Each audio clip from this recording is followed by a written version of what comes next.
बुलढाणा येथील आमदार संजय गायकवाड यांचा शिवाजी कोण होता या पुस्तकावरून निर्माण झालेला वाद आता आणखीनच मोठा राजकीय मुद्दा बनलाय। संजय गायकवाड यांनी 2 दिवसांपूर्वी कोल्हापूर येथील असलेले शिवाजी कोण होता या पुस्तकाचे प्रकाशक प्रशांत आंबी यांना जीवे मारण्याची धमकी दिली असून त्यांना शिवीगाळ सुद्धा करण्यात आली। सध्या राजकीय मुद्दा विकोपाला गेला असून आता आमदार संजय गायकवाड यांच्या विरोधात रान उठलंय। तसेच राजकीय वर्तुळात मोठी खळबळ उडाली असून विविध स्तरातून प्रतिक्रिया उमटत आहेत। एकीकडे कोल्हापुरात वंचित बहुजन आघाडीने तीव्र निषेध करत रस्त्यावर उतरून आंदोलन केलंय, तर दुसरीकडे फडणवीसांनी गायकवाडांवर मोठं भाष्य केलंय। ते नेमकं काय म्हणालेत आणि वंचित बहुजन आघाडीचं आंदोलन या सगळ्याबाबत आपण सविस्तर जाणून घेणार आहोत या व्हिडिओच्या माध्यमातून।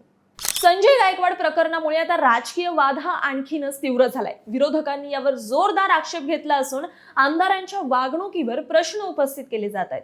सोशल मीडियावरही या घटनेची मोठी चर्चा सुरू आहे। दरम्यान याच पार्श्वभूमीवर वंचित बहुजन आघाडीने आज बुलढाण्यात आक्रमक भूमिकेत दिसून आली आहे। पक्षाच्या कार्यकर्त्यांनी या घटनेचा तीव्र निषेध करत रस्त्यावर उतरून आंदोलन केले। विशेष म्हणजे या आंदोलनादरम्यान वंचित बहुजन आघाडीने शिवाजी कोण होता या पुस्तकाचे सामूहिक वाचन करून आपला निषेध नोंदवलाय आणि अभिव्यक्ती स्वातंत्र्याचा मुद्दाही पुढे आणलाय। ते नेमकं काय म्हणालेत पाहूयात। आज वंचित बहुजन आघाडीचे राष्ट्रीय अध्यक्ष बहुजन हृदय सम्राट श्रद्धेय बाळासाहेब आंबेडकर यांच्या माध्यमातून छत्रपतीचा शिवरायांचा जो खरा इतिहास आहे, कॉम्रेड गोविंदजी पानसरे यांनी ते शिवाजी कोण होते या पुस्तकामधनं संपूर्ण छत्रपती महाराजांचा कार्यकाळाचा इतिहास कॉम्रेड पानसरे यांनी छत्रपती कोण होता या पुस्तकाच्या माध्यमातून महाराष्ट्रभर आपल्या जनतेसमोर छत्रपती शिवरायांचा गौरवशाली इतिहास सर्वसामान्य लोकांपर्यंत जनतेपर्यंत पोहोचवण्याचं काम केलं।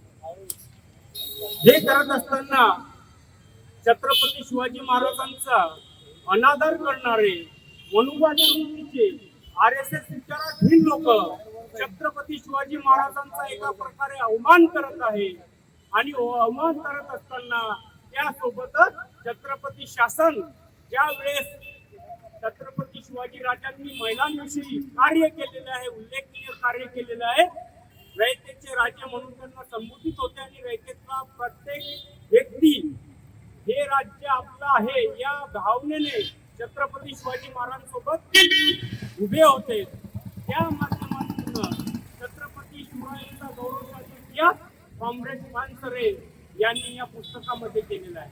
शिवाजी कोण होता हा तर घराघरापर्यंत पोहोचला, हा तर पुस्तकाच्या माध्यमातून खरा शिवाजी महाराज आपल्याला सर्वांपर्यंत पोहोचले तर छत्रपतींचा खरा इतिहास पुन्हा आम्हाला कळेल आणि छत्रपतींच्या विचाराचा आपण पाईक आहोत हे सुद्धा आपल्याला या प्रसंगी सांगतो। आज सध्या बाळासाहेब आंबेडकरांच्या वतीने महाराष्ट्रामध्ये संपूर्ण जिल्हा असो तालुका असो इथं कॉम्रेड गोविंदजी पानसरे यांनी लिखित शिवाजी कोण होता या पुस्तकाचं आम्ही वाचन करणार आहोत। वाचन यासाठी की इतिहासाचा उजाळा देणे गरजेचं आहे, वाचन यासाठी छत्रपतींचा खरा इतिहास आपल्यापर्यंत पोहोचला पाहिजे, वाचन यासाठी या मनुवादी लोकांना त्यांची जागा दाखवण्यासाठी आपल्याला सर्वांना सध्या बाळासाहेबांच्या आदेशानुसार सर्वसामान्य जनतेपर्यंत छत्रपती शिवाजी महाराजांचा एक त्रास पोहोचवायचा आहे।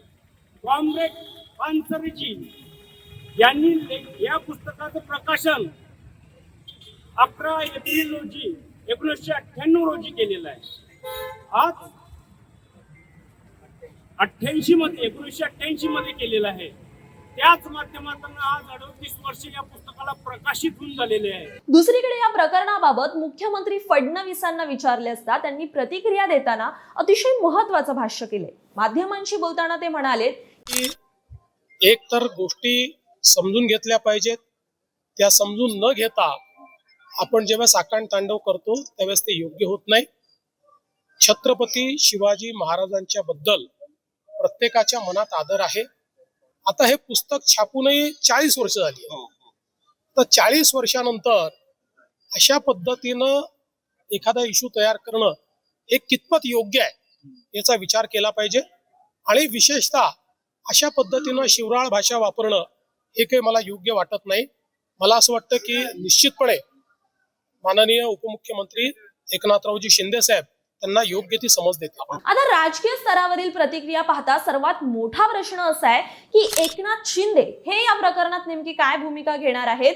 ते संजय गायकवाड यांना फक्त समज देतील का की पक्षीय पातळीवर काही शिस्तभंगाची कारवाईही केली जाणार, हे येत्या काळात आपल्याला समजेलच. पण तुम्हाला संजय गायकवाड यांच्या वागणुकीबद्दल आणि तुम्ही जर शिवाजी कोण होता हे पुस्तक वाचलं असेल तर तुमच्या याबाबत प्रतिक्रिया काय आहेत कमेंटमध्ये आम्हाला नक्की सांगा.